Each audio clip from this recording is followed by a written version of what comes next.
The diary. Dear Nicholas, my little prince, there were years and years when I wondered if I ever would be a mother. During this time, I had a reoccurring daydream that it would be so wonderful and wise to make a videotape every year for my children and tell them who I was, what I thought about, how much I loved them, what I worried about, the things that thrilled me, made me laugh or cry, made me think in new ways, and, of course, all my most personal secrets. I would have treasured such videotapes if my mother and father had recorded them each year to tell me who they were, what they felt about me, and the world. As it turned out, I don't know who they are, and that's a little sad. No, it's a lot sad. So, I am going to make a videotape for you every year, but there's something else I want to do for you, sweet boy. I want to keep a diary, this diary, and I promise to be faithful about writing in it. As I write this very first entry, you are 2 weeks old. But I want to start by telling you about some things that happened before you were born. I want to start before the beginning, so to speak. This is for your eyes only, Nick. This is what happened to Nicholas, Suzanne, and Matt. Let me start the story on a warm and fragrant spring night in Boston. I was working at Massachusetts General Hospital at the time. I had been a physician for 8 years.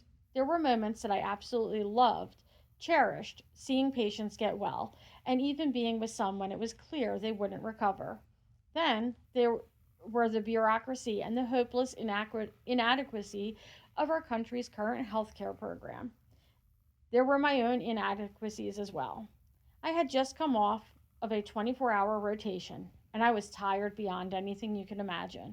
I was out walking my trusted and faithful golden retriever, Gustavus, aka Gus. I suppose I should give you a little snapshot of myself back then.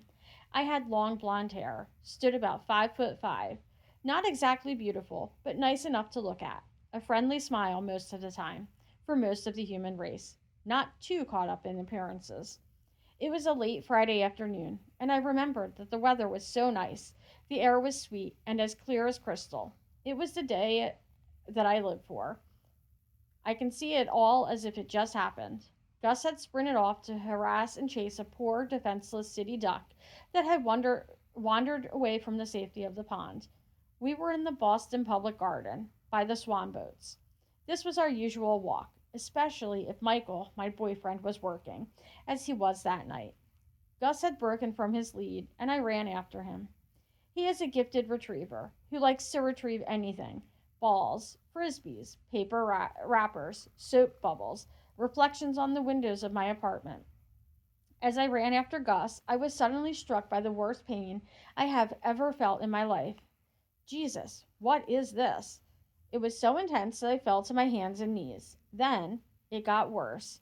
Razor sharp knives were shooting up and down my arm, across my back, and into my jaw. I gasped. I couldn't catch my breath. I couldn't focus on anything in the public garden. Everything was a blur. I couldn't actually be sure of what was happening to me, but something told me, heart, what was wrong with me. I wanted to cry out for help, but even a few words were beyond me. The tree laden garden was spinning like a whirligig. Concerned people began crowding around, then hovering over me. Gus had come sulking back. I heard him barking over my head. Then he was licking my cheek, but I barely felt his tongue. I was flat on my back, holding my chest. Heart, my God, I am only 35 years old. Get an ambulance, someone cried. She is in trouble. I think she's dying. I am not, I wanted to shout. I can't be dying. My breathing was becoming shallower, and I was fading to black, to nothingness. Oh God, I thought. Stay alive. Breathe. Keep conscious, Suzanne. That's when I remember reaching out for a stone that was near me in the dirt. Hang on to this stone, I thought. Hang on tight. I believed it was the only thing that would keep me attached to the earth at the scary moment. I wanted to call out for Michael, but I knew it wouldn't help. Suddenly, I realized what was happening to me. I must have passed out for several minutes. When I came to, I was being lifted into an ambulance. Tears streamed down my face. My body was soaked with sweat. The EMT woman kept saying, "You're gonna be fine. You're all right, ma'am." But I knew I wasn't. I looked at her with whatever strength I could muster and whispered, "Don't let me die." All the while, I was holding the small stone tightly in my hand. The last thing I recall is an oxygen mask being slipped over my face, a deathly weakness spreading through my body, and the stone finally dropping from my hand. So, Nikki, I was only 35 when I had the heart attack in Boston. The following day, I had a coronary bypass at Mass General. It put me out of action, out of circulation for almost 2 months, and it was during my recuperation that I had time to think, really think, maybe for the first time in my life. I thoroughly, painfully examined my life in Boston, just how hectic it had become with rounds, research, overtime, overwork, and double shifts. I thought about how I'd been feeling just before this awful thing happened. I also dealt with my own denial. My grandmother had died of heart failure. My family had a history of heart disease, and still I hadn't been as careful as I should have been. It was while I was recuperating that a doctor friend told me the story of the 5 balls. You should never forget this one, Nikki. This is terribly important. It goes like this. Imagine life as a game in which you are juggling 5 balls. The balls are called work, family, health, friends, and integrity. And you're keeping all of them in the air. But one day you finally come to understand that work is a rubber ball. If you drop it, it will bounce back. The other 4 balls, family, health, friends, integrity, are made of glass. If you drop one of these, it will be irrevocably scuffed, nicked, perhaps even shattered. And once you truly understand the lesson of the 5 balls, you will have the beginnings of balance in your life. Nikki, I finally understand. Nick, as you can probably tell, this is all pre daddy, pre Matt. Let me tell you about Dr. Michael Bernstein. I met Michael in 1996 at the wedding reception for John Kennedy and Carolyn Bassett on Cumberland Island, Georgia. I must admit that both of us had led pretty charmed lives up until then. My parents had died when I was 2, but I was fortunate enough to have been raised with great love and patience by my grandparents in Cornwall, New York. I went to Lawrenceville Academy in New Jersey, then Duke, and finally Harvard Medical School. I find I felt incredibly lucky to be at each of the 3 schools, and I couldn't have gotten a better education, except that nowhere did I learn the lesson of the 5 balls. Michael also went to Harvard Medical School, but he had graduated 4 years before I got there. We didn't meet until the Kennedy wedding. I was a guest of Carolyn's. Michael was a guest of John's. The wedding itself was magical, full of hope and promise. Maybe that was part of what drew Michael and me together. What kept us together for the next 4 years was a little more complicated. Part of it was pure physical attraction, and at some point, I want to talk to you about that, but not now. Michael is tall and dashing, with a radiant smile. We had a lot of mutual interest. I loved his stories, always so droll, laconic, biting. I also loved to listen to him play the piano and sing anything from Sinatra to Sting. Also, we were both workaholics. Me at Mass Gen, Michael at Children's Hospital in Boston. But none of these things are what love is really about, Nicholas. Trust me on that. About 4 weeks after my heart attack, I woke up one morning at 8 o'clock. The apartment we lived in was quiet, and I luxuriated in the peacefulness for a few moments. It seemed to have a healing quality. Finally, I got up and went to the kitchen to make myself breakfast before I went off to rehab.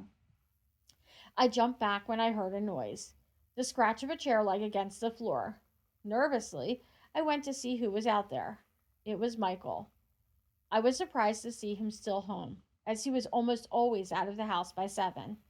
He was sitting at the small pine table in the breakfast nook. You almost gave me a heart attack, I said, making what I thought was a pretty decent joke. Michael didn't laugh. He patted the chair next to him at the table.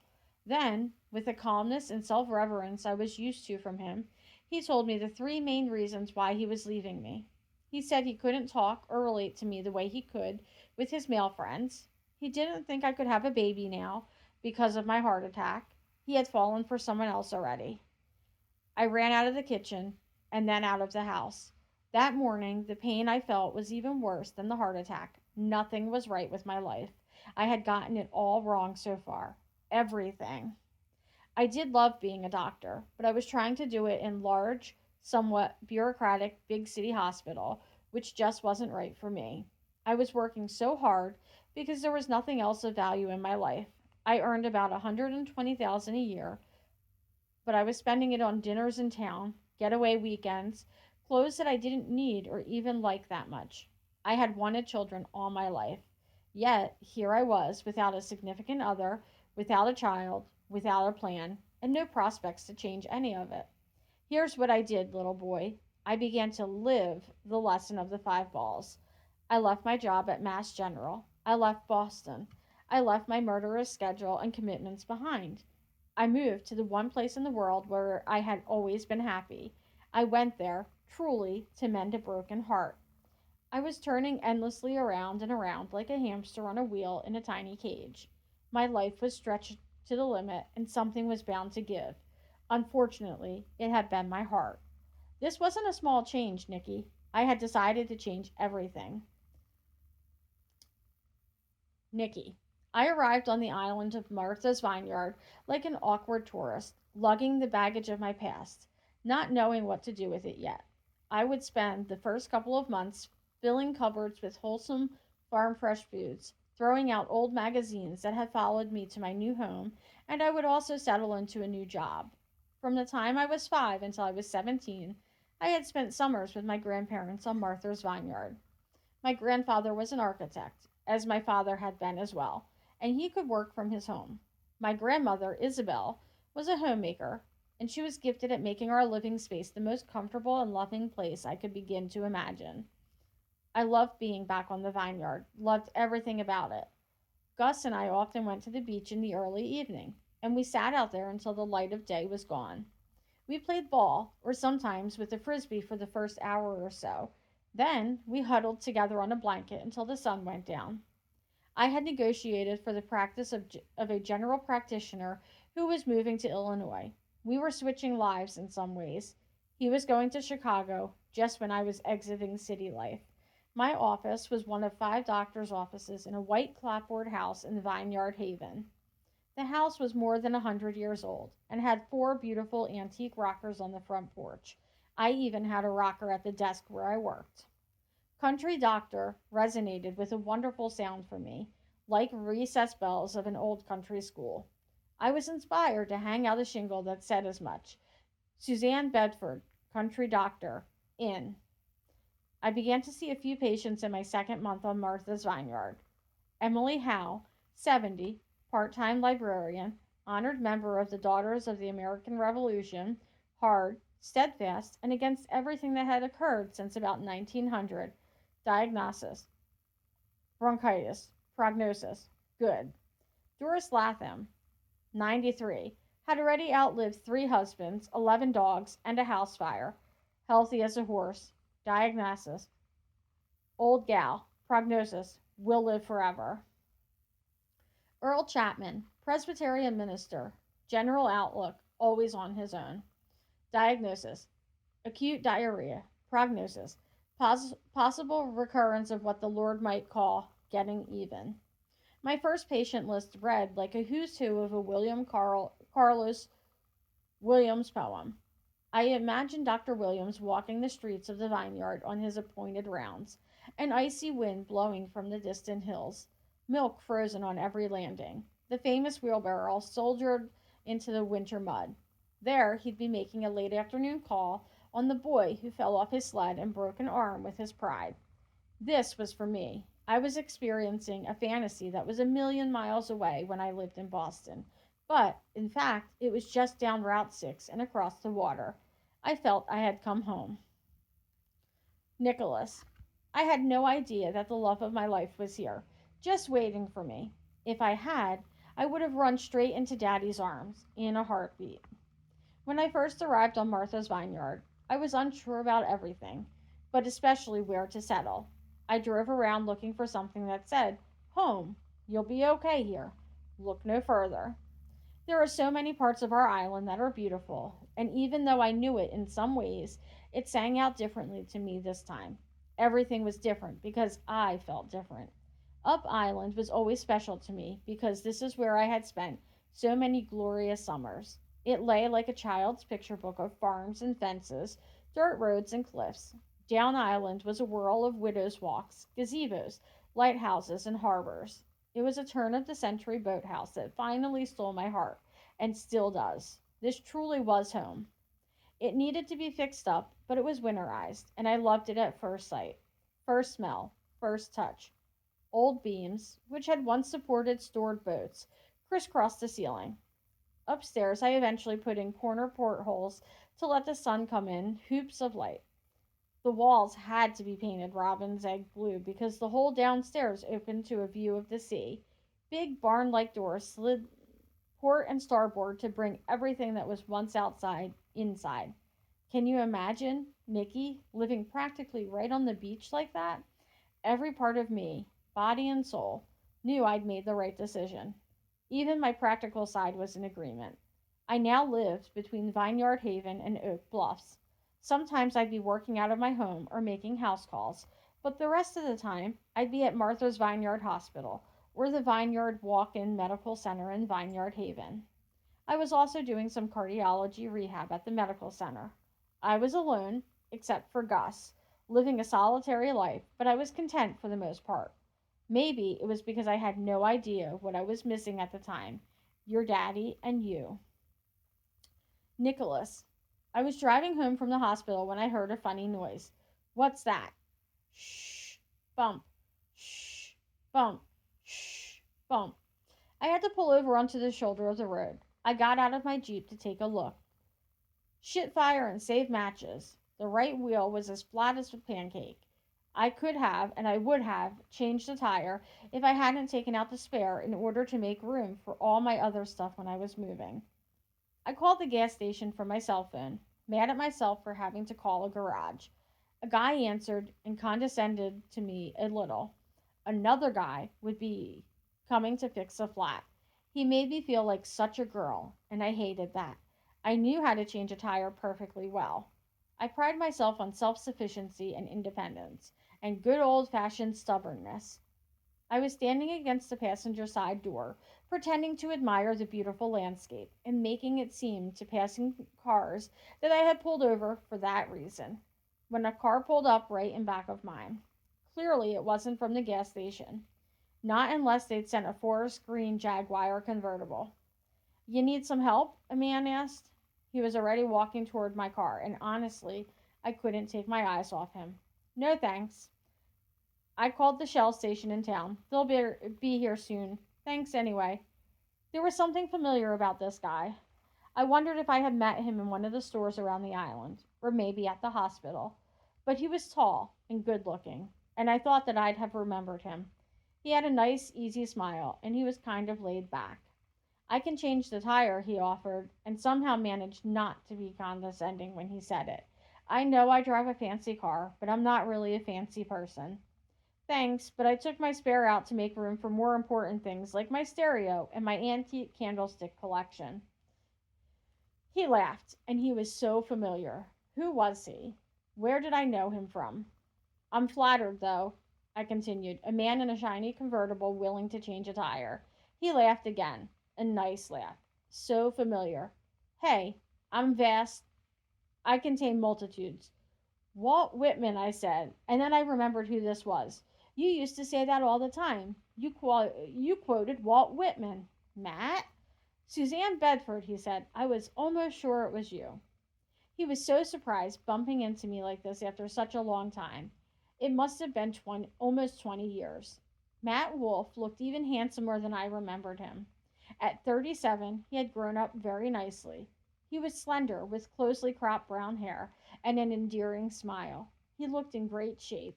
We talked on the side of the road. He had become a lawyer for the Environmental Protection Agency, as well as a fine arts dealer. I had to laugh when he told me that. Matt used to joke that he would never become an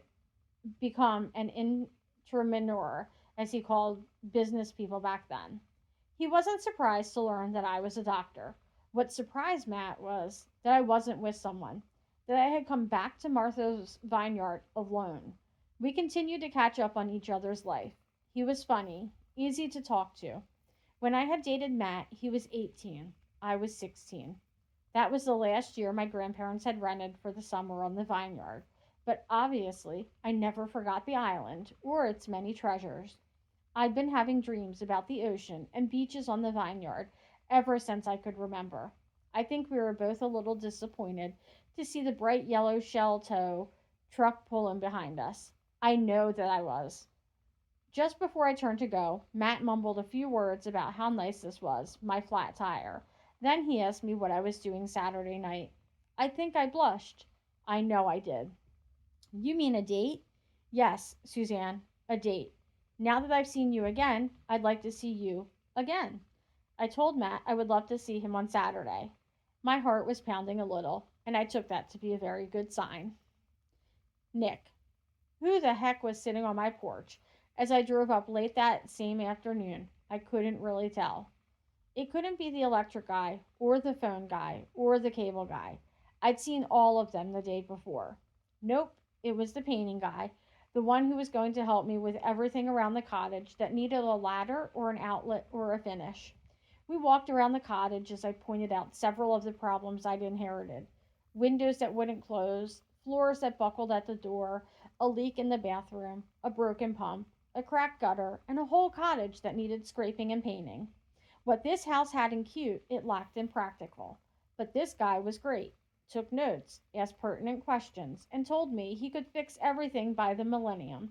The next millennium. We struck a deal on the spot, which gave me the distinct feeling I'd made out pretty good. Suddenly, life was looking a lot better to me. I had a new practice that I loved. I had a house painter with a good reputation, and I had a hot date with Matt. When I was finally alone in my little cottage by the sea, I threw up both arms and shouted hooray. Then I said, Matt Wolf. Imagine that. How terrific. How very cool. Nick.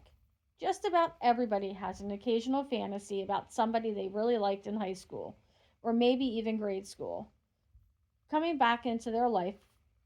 For me, that person was Matt. Who knows? Maybe he was a small part of what drew me back to Martha's Vineyard. Probably not, but who can tell about these things? Nevertheless, I was nearly an hour late for our date on Saturday night. I had to get a patient admitted, run home and feed Gustavus, get pretty, and find my beeper all before I left. Plus, I must confess, I can be a bit disorganized at times. My grandfather used to say, Susie, you have a lot in your mind. When I entered Lola's, which is a neat spot on the beach between Vineyard Haven and Oak Bluffs, Matt was waiting with a bottle of Pinot Noir. He looked relaxed, and I liked that. Also handsome. I liked that just fine, too. Matt, I'm so sorry, I said. This is one of the negatives about dating a doctor. He laughed. After 20 years, what's 20 minutes? Or 50? And besides, you look beautiful, Susan. You're worth the wait. I was flattered, and a little embarrassed. It had been a while since somebody had paid me a compliment, even as a joke. But I liked it, and I eased smoothly into the evening like someone slipping into satin sheets. So, you're back on the vineyard for good? Matt asked after I told him some, but not all, of the events that had led up to my decision. I didn't tell him about the heart attack. I would, but not yet. I love it here. Always have. I feel like I've come home. I said, yes, I'm back here for good. How are your grandparents? He asked. I remembered them both. My grandfather's still alive and he's doing great. Grandmother died 6 years ago. Her heart. Matt and I talked and talked about work, summers on the vineyard, college, our 20s, 30s, successes, disappointments. He had spent his 20s living all over the world: Positano, Madrid, London, New York. He'd gotten into New York University Law School when he was 28, moved back to the vineyard 2 years ago. Loved it. It felt so good to talk to him again. It was such a nice trip down memory lane. After dinner, Matt followed me home in his Jag. He was just being thoughtful. We both got out in the driveway and talked some more under a beautiful full moon. I was really enjoying myself. He started to laugh. Remember our first date? Actually, I did. There had been a wicked thunderstorm and it knocked out the electricity in my house. I had to get dressed in the dark. By mistake, I picked up a can of Lysol instead of hairspray. I smelled of disinfectant all night. Matt grimaced and asked, do you remember the first time I got my nerve up to kiss you? Probably not. I was scared. That surprised me a little. I couldn't tell. As I remember it, you were always pretty confident. My lips were shaking, my teeth hitting together. I had the biggest crush on you. I wasn't the only one. I laughed. This was silly, but it sure was fun. In a way, seeing Matt again was a fantasy come true. I don't believe any of this, but I love hearing it. Suzanne, could I kiss you? He asked in a gentle voice. Now I was the shaking one. I was out of practice at this. That would be okay. That would be good, actually. Matt leaned over and, in the sweetest way, kissed me. A kiss, just one. But it was really something after all these years. Dear Nikki, bizarre. That's the only word I can use to describe life. Just freaking bizarre. Remember the house painter I told you about? Well, he was over here the morning after my date with Matt, giving the joint a facelift. I know this because he left me a bouquet of the most beautiful wildflowers. They were pinks, reds, yellows, blues, and purples, sitting pretty in a mason jar by the front door. Very sweet, very nice, and unexpectedly touching. At first, I thought they were for Matt, but damn it, they weren't. There was also a note. Dear Suzanne, the lights are still out in your kitchen, but I hope these will brighten your day some. Maybe we can get together sometime and do whatever you want to do, whenever you want to, wherever you want to. He signed himself Picasso, more readily known as your house painter. I was blown away. Until the night before, I hadn't had a date since I left Boston. I hadn't wanted to date since Michael Bernstein left me. Anyway, I heard the painter maintenance man hammering something somewhere, and I went outside. There he was, perched like a gull on this steep, slanted roof. Picasso, I yelled. Thank you so much for the beautiful flowers. What a nice present, a nice thought. Oh, you're welcome. They just reminded me of you, and I couldn't resist. Well, you guessed right. They're all my favorites. What do you think, Suzanne? Maybe we could grab a bite sometime? Go for a ride? Catch a movie? Play Scrabble? Did I leave anything out? I smiled in spite of myself. It's kind of a crazy time for me right now, with patients and all. I just have to make that a priority for the time being. But it was really nice of you to ask. He took the rejection in stride. He smiled down at me. But then he ran his hand through his hair and said, I understand. Of course, you realize if you don't go out with me just once, I'll have no choice but to raise your rates. I called back to him. No, I didn't know that. Yeah, it's absolutely despicable. A totally unfair business practice. But what can you do? It's the way of the world. I laughed, and I told him I'd take that under serious consideration. Hey, by the way, what do I owe you for the extra work you've already done over the garage? I asked. That? That's nothing. Nothing at all. No charge. I shrugged, smiled, and waved. What he'd said was nice to hear. Maybe because it wasn't the way of the world. Hey, thanks, Picasso. Hey, no problem, Suzanne. And he resumed his task of putting a roof over my head. Dear Nicholas, I am watching over you as I write this, and you are absolutely gorgeous. Sometimes I look at you and just can't believe you're mine. You have your father's chin, but you definitely have my smile. There's a little toy that hangs over your crib, and when you pull on it, it plays Whistle a Happy Tune. This makes you laugh immediately. I think Daddy and I love to hear that song as much as you do. Sometimes at night, if I'm driving home late or taking a walk, I'll hear that little melody in my head, and I'll feel such longing for you. Right now, I just want to pick you up out of your sleep and hold you as close as I can. The other thing that always makes you laugh is one potato, two potato. I don't know why. Maybe it's the sound of it, the silly lyrical bounce of the words. Maybe it's the part of you that's Irish. All I know is the word potato can send you into fits and wiggles of happiness. Sometimes I can't imagine your being any other age than the one you are this second. But I think all mothers tend to hold their children frozen in time, or maybe pressed like flowers, forever perfect, forever eternal. Sometimes, when I rock you, I feel as if I were holding a little bit of heaven in my arms. I have a sense that there are protective angels all around you, all around us. I believe in angels now. Just looking at you, sweet baby boy, I would have to. I'm thinking about how much I loved you when you were in Mommy's tummy. I loved you the moment we met. Seeing you for the first time, you looked right at Daddy and me. The look in your eyes said, Hey, I'm here. Hi. You were incredibly alert, checking everything out. Finally, Daddy and I could see you after 9 months of imagining what you would be like. I took your head and pulled it gently to my chest. You were 6 pounds, 3 ounces of sheer happiness. After I held you, Daddy held you next. He couldn't believe how a baby, just minutes old, could be looking back at him. Matt's little boy, our beautiful little Nicholas.